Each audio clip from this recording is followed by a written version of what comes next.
इस बार का फिजिक्स का पेपर कैसा आएगा? भैया बताते क्यों नहीं हो? क्या हो गया भैया, बता क्यों नहीं रहे हो? पिछली बार तो बहुत बता रहे थे चिल्ला चिल्ला कर। अरे पढ़ने वालों, भाइयों बहनों, इस बार का फिजिक्स का पेपर कैसा आएगा उसकी बात तो बाद में करूँगा। पहले एक बात सोचो। अबे सोचो भाई, 17 मतलब 18 तारीख को तुम्हारा फिजिकल का पेपर है। एक दिन की छुट्टी तुम्हारी, एक दिन की छुट्टी। इसी हिसाब से समझ जाओ सीबीएसई के इरादे क्या हैं। एक दिन की छुट्टी तुम्हें देकर, एक दिन का गैप देकर 20 तारीख को फिजिक्स का पेपर होगा। क्या आपको लगता है पेपर आसान होगा? और अगर आप पिछले साल का पेपर देखो फिजिक्स का तरी ध्यान से, या किसी टीचर से दिखवाओ जिसको एक्सपीरियंस हो, तो आप देखोगे उसमें आईआईटी के सवाल डाल रखे थे। 6 प्रॉब्लम आईआईटी की थी डायरेक्ट। जो बच्चे आईआईटी कोचिंग कर रहे थे वो भी रोने लगे थे। मैं ड्यूटी पे था, मेरे ही सामने बच्चे रोने लगे थे। अब कॉपी चेकर भी होते हैं, जैसे मैंने कॉपी चेक करी तो मैंने कोशिश करी हमेशा कि बच्चे ज़्यादा से ज़्यादा पास हों। आपको मेरी हैबिट पता होंगी। पर कुछ टीचर होते हैं भाई, जैसे वाइफ से लड़के आए हैं सुबह, कॉपी चेक करने आ गए। वाइफ का गुस्सा तो निकाल नहीं सकते, वाइफ वाइफ तो फोड़ देगी। नीला ड्रम याद होगा आपको। तो गुस्सा बच्चे पे निकल गया। Human error, human error. अब कुछ लोग कहेंगे ऐसा नहीं होता, होता है, होता है।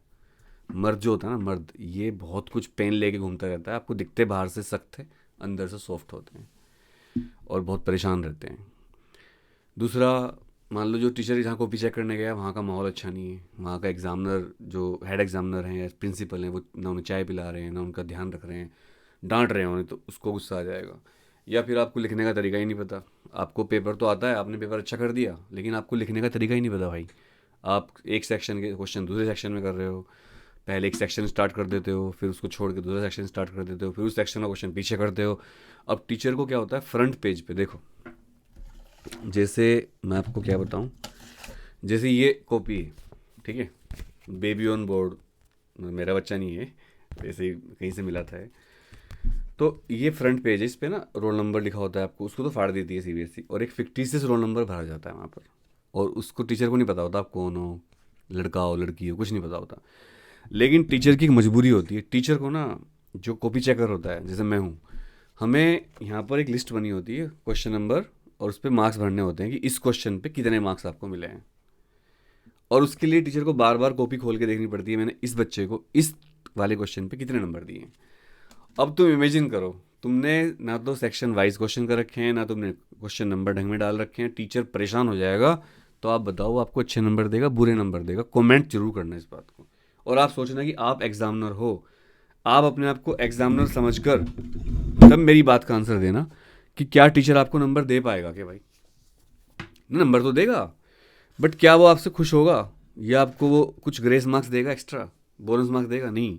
जब आप उसको परेशान कर दोगे, आप किसी शॉप पे गए सामान लेने के लिए, आपको लेना था 100 रुपये का सामान, दुकानदार ने आपसे इतनी अच्छी तरह बात करी, आपको चाय पिला दी। आप कभी कपड़े वालों की दुकान पे जाना, जो कपड़े बेचते हैं, गाँव की साइड में जाना आप कभी भी, या जो बड़े बड़े शोरूम होते हैं, वो ना आपसे कुछ बात नहीं करेंगे। ज्वेलरी वाले, सुनार जो होते हैं, बड़े बड़े ज्वेलर्स, ये शोरूम गाड़ी बेचते हैं, इनके पास जाना आप गए, कुछ नहीं पूछेंगे आपसे, वो क्या लेना है आपको। जाते ही एक लड़का आएगा, एकदम पानी फिर चाय। और इससे क्या होता है, आप और ज़्यादा सामान खरीदते हो, आपकी संभावना बढ़ जाती है, और इससे आपकी निगेटिविटी ख़त्म हो जाती है उसके प्रति जो भी होगी।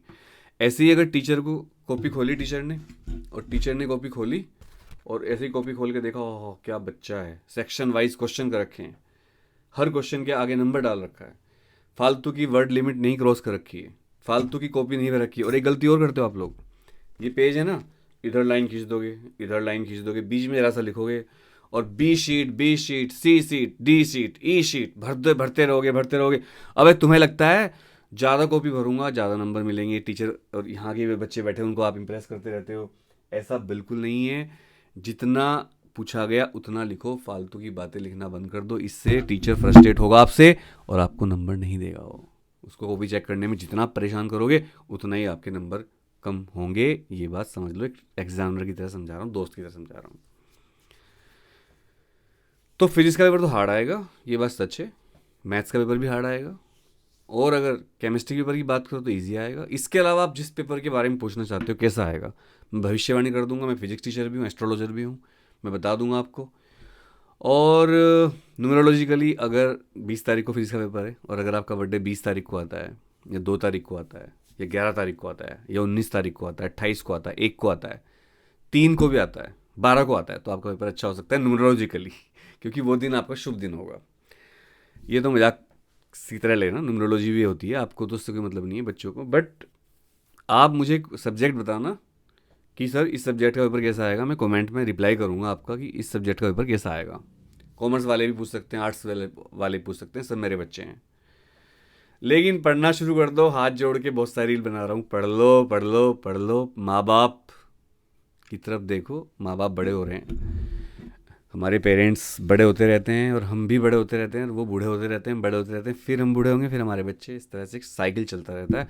अपने माँ बाप को सुख दे पाओगे क्या? मैं पूछ रहा हूँ तुमसे, अपने माँ बाप को सुख दे पाओगे क्या? अपने बच्चों को ऐसे स्कूल में पढ़ा पाओगे जहाँ तुम्हारे पेरेंट्स तुम्हें पढ़ा रहे हैं? क्या अपने बच्चों की फीस दे पाओगे क्या? क्या अपनी वाइफ के खर्चे उठा पाओगे क्या? क्या एक अच्छा लाइफ स्टाइल मेंटेन कर पाओगे क्या? क्या दिल्ली एनसीआर जैसे बड़े शहरों में घर खरीद पाओगे क्या? क्या नौकरी प्राप्त कर पाओगे क्या? क्या एक अच्छा लाइफ पार्टनर ढूंढ पाओगे क्या? इस दुनिया में जहाँ पर लोग पैसे के लिए आपको छोड़ के जा सकते हैं, कभी भी आपसे थोड़ा बेटर मिला आपको छोड़ के चले जाएंगे। इसलिए कह रहा हूँ, पढ़ लो और सरकारी जॉब या जहाँ भी कुछ करना हो करो। और ये शुरुआत होती 12th से, और 12th में बात कर रहा हूँ फिजिक्स की। फिजिकल से मत को ना, फिजिकल का पेपर तो ऐसे ही आप लिख दोगे, फिजिक्स पे ध्यान दे लो। और अगर तुम्हें लगता है तुम्हारी तैयारी नहीं हुई तो रामबाण गैस पेपर बुक कर लो, 500 रुपये का सोल्ड, 300 रुपये का अनसोल्ड, किसी भी सब्जेक्ट का आप ले सकते हो। इसके लिए आपको 9818777622 इस नंबर पर मुझे, हमारी टीम को व्हाट्सएप करना पड़ेगा, रामबाण सब्जेक्ट का नाम, और उसी पर आप पेमेंट करके तब आप कमेंट करो। फालतू की आप चैट मत करो, कोई रिप्लाई नहीं कर रहा आपको। और अगर फिजिक्स की आपकी तैयारी अच्छी नहीं है तो बोर्ड को फोर्ड बैच शुरू होने वाला है। बोर्ड को फोर्ड और बोर्ड को फोर्ड प्लस, बीकेपी और बीकेपी प्लस। बीकेपी केवल 1,000 रुपये का है और बीकेपी प्लस 3,000 का है। दोनों में डिफरेंस क्या है, दोनों में पढ़ाऊंगा, बट बीकेपी में 3 क्लास होंगी हफ्ते में और बीकेपी प्लस में 4 क्लास होंगी। बीकेपी में ज़्यादा बच्चे होंगे, बीकेपी प्लस में कम बच्चे होंगे। इसके अलावा 1-2 बच्चों को मैं हर साल इंडिविजुअली पढ़ा देता हूँ जब टाइम बचता है। तो अगर आप मुझसे इंडिविजुअल पढ़ना चाहते हो 1-to-1, या आप 2-3 बच्चे मिलकर पढ़ना चाहते हो, उसके लिए भी आप 9818777622 पर कमेंट कर सकते हैं। उसकी फ़ीस ज़्यादा होगी, बट आप 2-3 बच्चों का ग्रुप बनाकर जूम पर मुझसे पढ़ सकते हो। और अगर आप गाज़ियाबाद या आसपास रहते हो तो आप यहाँ भी आके पढ़ सकते हो मुझसे। इंडिविजुअली पढ़ा सकता हूँ मैं आपको, पढ़ाना मेरा शौक है। तो बस फिजिक्स का पेपर हार्ड आएगा, पहले बता रहा हूँ, फिर रो रहा मत बाद में कि सर बताया था आपने। इंस्टाग्राम पर फिजिक्स हेडक्वार्टर्स को फॉलो करो, एग्ज़ाम जानकारी को फॉलो करो। और अगर मुझे डीएम करना है तो मेरा पर्सनल अकाउंट है दानुराग त्यागी, जहाँ पर मैं नॉर्मल वीडियो डालता हूँ, मोटिवेशन, और अब मैं न्यूरोलॉजी की वीडियो डालना शुरू करूँगा वहाँ पर, और कुछ कुछ करता रहता हूँ। बट यूट्यूब पर मैं देखता हूँ आप वीडियो देखते हो बट सब्सक्राइब नहीं करते हो। हालांकि व्यू भी कमा रहे हैं अभी तो, बट कोई बात नहीं। लाइफ में अप डाउन चलता रहता है, कभी कभी हम बहुत पीछे रह जाते हैं, कभी ऊपर चले जाते हैं। अब ये वक्त है, आपको मैंने समझा दिया, प्रोस्कास्टिनेशन मत करो, आलस मत करो, नई शुरुआत करो। पूरे साल आप नहीं पढ़े 11th में, मुझे पता है। आप 12th में नहीं पढ़े, कोई बात नहीं। 11th में तो ज़्यादातर बच्चे पढ़ते ही नहीं, 11th सबका बर्बाद हो जाता है। अरे पढ़ने वालों, 11th तो बर्बाद हो जाती है। 12th भी चलो आपने पढ़ाई नहीं करी, मान लिया, अब तो पढ़ लो यार, अब तो पढ़ लो। अब मतलब क्यों नहीं पढ़ रहे हो समझ में नहीं आ रहा है। अब आप कहोगे सर आप तो बहुत ज़्यादा कर रहे हो। कर रहा हूँ क्योंकि जब मैं लास्ट ईयर ड्यूटी पे था बोर्ड एग्ज़ाम की, और बच्चों को रोते हुए देख रहा था, बच्चों को उल्टी करते हुए देख रहा था। एक लड़की थी मेरी क्लास में, उल्टी करने लगी पेपर देख के फिजिक्स का। नॉट ओनली फिजिक्स बोर्ड का पेपर, नीट का फिजिक्स का पेपर भी देख लेना एक बार, कितना हार्ड आया था। बहुत बुरी हालत हो रही है भाई। अब देखो सीबीएसई अपने स्टैंडर्ड को बढ़ाती जा रही है। अब तुम लोग कहाँ सो रहे हो मुझे नहीं पता, तुम्हें भी अपना स्टैंडर्ड बढ़ाना पड़ेगा, तुम्हें भी आगे आना पड़ेगा। एक बात और, मैंने पहले बताया था फिर कह रहा हूँ, स्कूल अब ज़्यादा मत जाओ। स्कूल जाने से आपका टाइम वेस्ट हो रहा है। अब स्कूल जाने का वक्त नहीं है, अब वक्त है पढ़ाई का। जब ज़रूरी हो स्कूल जाओ, लेकिन ज़्यादातर स्कूल मत जाओ, क्योंकि अब स्कूल जाने से आपका टाइम वेस्ट होगा, इसके अलावा कुछ भी नहीं होगा। जब आपके टीचर बुलाएं तब चले जाओ, कॉपी चेक करवानी है, कोई डाउट है तब चले जाओ। फालतू में स्कूल जाने का कोई बेनिफिट नहीं है। दोस्तों से मिलूंगा, दोस्तों से मिलूंगी, आपको एक डोपामिन हिट होता है वहाँ से, क्योंकि आप बचपन से स्कूल जा रहे हो तो आपको अच्छा लगता है। बट अब बहुत ज़्यादा टाइम वेस्ट हो चुका है, अब इससे बाहर निकलो मेरे दोस्तों। अरे पढ़ने वालों, जान लगा दो। Wish you all the best.